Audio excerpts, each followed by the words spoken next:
ആ കേരളത്തിലെ big boss കഴിഞ്ഞപ്പോൾ ആദ്യത്തെ ഇനാഗ്രേഷനാണ്. ബിഗ് ബോസിന് മുമ്പ് ഒരു 100 ചെയ്തിട്ടുണ്ടാവും. അപ്പോൾ ഇത് അതിന് മുമ്പുള്ള ബിഗ് ബോസ് കഴിഞ്ഞിട്ടുള്ള ഒരു ആദ്യത്തെ ഇനാഗ്രേഷനാണ് കേരളത്തിൽ. ദുബായിൽ ഒരെണ്ണം ചെയ്തായിരുന്നു.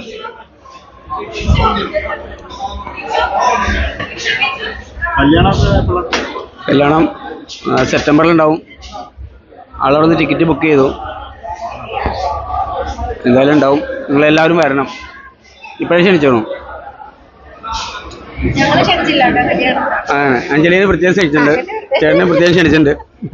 നമ്മള് വരില്ലേ? ആ വരും. എന്തായാലും കേരളക്കാരെ മൊത്തം ഉണ്ടാവും മിക്കവാറും.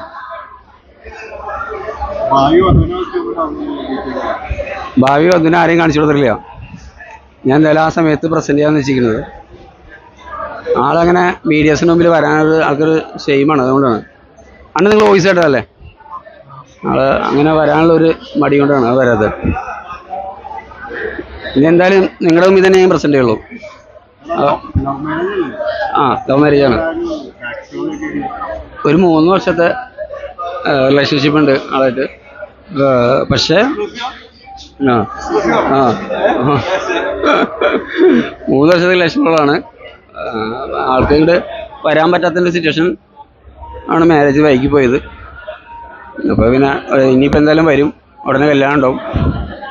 വിചാരിച്ചിങ്ങനെ ടിക്കറ്റൊക്കെ ബുക്ക് ചെയ്തു. ഡിസ്റ്റൻസ് റിലേഷൻഷിപ്പാണെന്ന് വെച്ചാൽ ഞാൻ പറഞ്ഞില്ലേ 3 ഇയറായി. ഞങ്ങൾ ഏകദേശം ഒരു 1 ഇയറോളം ഞങ്ങൾ സംസാരിച്ച് കഴിഞ്ഞിട്ടാണ് ഓട്ടോമാറ്റിക്കായിട്ട് ഒരു മാരേജിലേക്ക് കടക്കണമെന്ന് തോന്നിയതും മാരേജിലേക്ക് എത്തിയതും. കാരണം ഒന്ന് മനസ്സിലാക്കാൻ, നമുക്ക് ഒരാളെ മനസ്സിലാക്കാൻ ഒരുപാട് സമയം വേണമല്ലോ. എന്നാല് ഒരു വർഷം നമ്മൾ ആളായിട്ട് നന്നായിട്ട് സംസാരിച്ച് ആളുടെ ഫാമിലി ആയാലും കാര്യങ്ങളൊക്കെ സംസാരിച്ചിട്ടാണ് നമുക്ക് കൂടുതൽ എത്തിയത്. കൂടുതൽ ആളുടെ ഫാമിലിക്കും കാര്യങ്ങൾക്കും കൂടുതൽ നമ്മളിഷ്ടമല്ല. കാരണം ആൾക്ക് അവിടെ ഉള്ള ഒരാളെ കെട്ടിക്കണമെന്നാണ് അവരുടെ ആഗ്രഹം. അപ്പോൾ അതുകൊണ്ടാണ് ഇത്രയും വൈകിയത്. പിന്നെ അവള് പിടിച്ചപടിയാളായി ഞാൻ തന്നെ മതി എന്നുള്ളതിൽ നിന്നു. ഞാനും ആ ഒരു പൊസിഷനിൽ നിന്നുകൊണ്ടാണ് ഇപ്പം കല്യാണം നടക്കാൻ പോണത്. മമ്മിയോട് പറഞ്ഞിട്ടാന്ന് വെച്ചിട്ടുണ്ടെങ്കിൽ മമ്മിക്ക് ഇത് അറിയാന്ന് വെച്ചാൽ മമ്മിയുടെ അവരോട് എല്ലാവരും സംസാരിക്കണ ആളാണ്. വീട്ടുകാരോട് എല്ലാവരും സംസാരിക്കണതാണ്. അവരുടെ വീട്ടുകാർക്ക് അത്രയും എന്നെ ഇഷ്ടമായിരുന്നില്ല. അപ്പോൾ കുഴപ്പമില്ല. കാരണം അല്ലെങ്കിൽ നേരത്തെ കല്യാണം നടന്നേനെ. പിന്നെ അവള് പിന്നെ വന്ന കല്യാണമൊക്കെ മുടക്കുമായിരുന്നു. ഞാൻ മതിയെന്നും പറഞ്ഞു. അപ്പോൾ ആൾക്ക് എന്നെ ഭയങ്കര ഇഷ്ടമാണ്. എനിക്കത്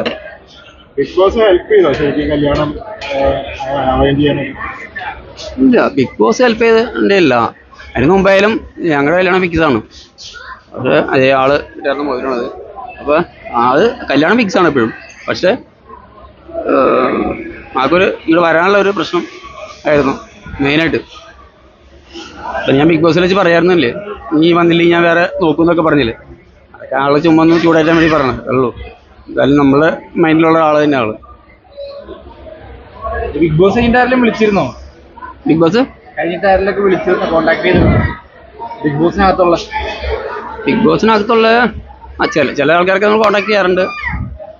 കാരണം അവർ നമ്മൾ ഒരു 100 ദിവസം അവർ നമ്മളെ കണ്ടിട്ടുള്ള ആൾക്കാരല്ലേ. അപ്പോൾ നമ്മളെപ്പോലെ തന്നെ ഫീലിംഗ് അവർക്കും ഉണ്ടാവും. നമ്മുടെ ഫീലിംഗ്, മറ്റുള്ളവരുടെ ഫീലിംഗ്, എല്ലാവരും ഫീലിംഗ് അവർ കാണാമല്ലേ. ശരിക്കും നമ്മളെക്കാളും കൂടുതൽ മാനസികമായിട്ട് ശരിക്കും ഒരു വിഷമിക്കുന്ന ആൾക്കാരാണ് അവരുടെ ക്രൂസ്. അത് നിങ്ങൾക്ക് മനസ്സിലാവേണ്ടതാണ്. കാരണം നിങ്ങളായാലും പുറത്തു പോകാൻ പറ്റുന്ന സിറ്റുവേഷൻ അവർക്കായാലും പുറത്തു പോകാൻ പറ്റില്ല. അവർ നമ്മളെ മാത്രം വീക്ഷിച്ച് നിൽക്കുക. ആ ഒരു സിറ്റുവേഷൻ എന്ന് പറഞ്ഞാൽ അവർക്ക് അതൊരു മാനസിക പ്രശ്നമാണ്. കാരണം അത് എനിക്ക് മനസ്സിലായെന്ന് വെച്ചിട്ടുണ്ടെങ്കിൽ നമ്മുടെ ആഫ്റ്റർ പാർട്ടിക്ക് അവർ പറയാതെ. കാരണം നിങ്ങളുടെ ഓരോ വേദനകളും ഞങ്ങൾക്കും ചങ്കി കൊടുക്കുന്ന വേദനയായിരുന്നു എന്ന് അവരും എല്ലാവരുടെയും, എൻ്റെ മാത്രമല്ല എല്ലാവരുടെയും.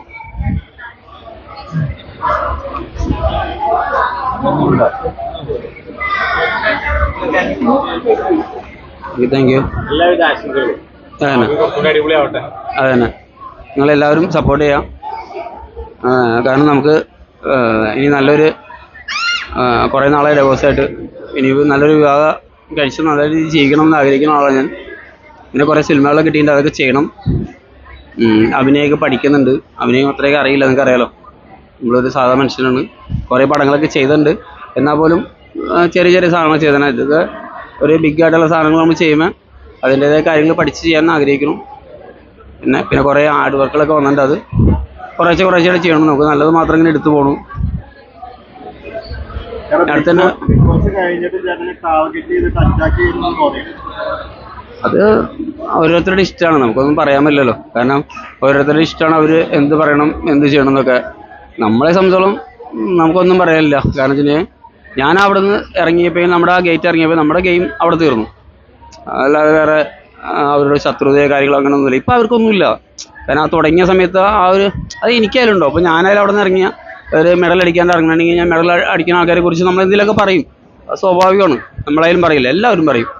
കാരണം അതങ്ങനെയാണ് ഇങ്ങനെയാണെന്ന് പറയും. അത് അവർ എല്ലാ മനുഷ്യരും പറയും. അത്രയും കൂടിയാൽ മതി. അത് ഞാൻ അങ്ങനെ കണ്ടിട്ടുള്ളൂ. അവരെല്ലാവരും ബെസ്റ്റ് ഫ്രണ്ടാണ്. അവരെന്നെ കോൺടാക്ട് ചെയ്യാറുണ്ട്, സംസാരിക്കാറുണ്ട്, ഗ്രൂപ്പുണ്ട്, കാര്യങ്ങളുണ്ട്. കാരണം നല്ല രീതിയിൽ പോകണമെന്ന് ആഗ്രഹിക്കുന്ന ആളാണ്. കാരണം നമുക്ക് ഏഷ്യനെറ്റിൽ നമുക്ക് എല്ലാവർക്കും ഒരു ചാൻസ് തന്നുകൊണ്ടാണ് ഞാൻ ഇന്ന് ഇവിടെ ഇരിക്കുന്നത്. അങ്ങനെ ഏറ്റവും കൂടുതൽ കടപ്പെട്ടിട്ട് നമ്മൾ ഏഷ്യനെറ്റിനോടാണ്. അല്ലെങ്കിൽ നമുക്ക് അങ്ങനെ ഒരു സീറ്റിൽ ഇരിക്കാൻ പറ്റില്ല. അപ്പോൾ അവരുടെ കുറേ പ്രോട്ടോക്കോളും കുറേ എഗ്രിമെൻ്റൊക്കെ ഉണ്ട്. അതൊക്കെ തെറ്റിച്ചിട്ടൊന്നും ചെയ്യാൻ ആഗ്രഹിക്കുന്നുമില്ല, നമ്മൾ ചെയ്യില്ല. കാരണം നമുക്ക് ഏറ്റവും വലുതായിട്ട് തന്ന ചാൻസ് അവരാണ്. അത് നിങ്ങളായാലും മനസ്സിലാക്കേണ്ട കാര്യമല്ലേ. ഞാൻ സത്യസന്ധമായിട്ട് പറയുന്നതാണ്. ജീവിതകാലം മുഴുവൻ കടപ്പെട്ടാണ് ഞാൻ അവരായിട്ട്.